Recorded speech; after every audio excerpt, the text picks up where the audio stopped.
నిజంగా కర్ణుడు ఎంత గొప్పవాడో, ఎంత వీరుడో తెలుసా? కర్ణుడు లాంటి వీరుడు, కర్ణుడు లాంటి దానగుణం గలవాడు మహాభారతంలోనే కనపడడు. అంత గొప్ప వీరుడు కర్ణుడు.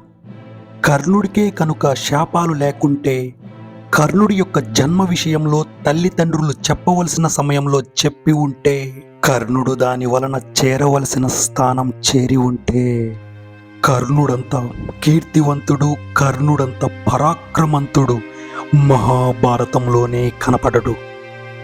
ప్రతి యుగంలో ఎందరెందరో వీరులుంటారు, మహా విద్యావంతులు, శక్తివంతులు ఉంటారు. కానీ యుగాలు మారినా, తరాలు మారినా కొందరు మాత్రమే చరిత్రలో నిలిచిపోతూ ఉంటారు. వారిలో కర్ణుడు కూడా ఒక్కడు.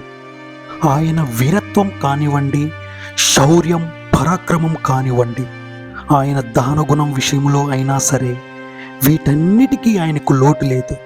కానీ కర్ణుడి కన్న తల్లిదండ్రుల విషయంలో మాత్రమే వారి నుంచి పొందలేని ప్రేమ, అభిమానాలు ఆయన్ని ఎంతో బాధించాయి.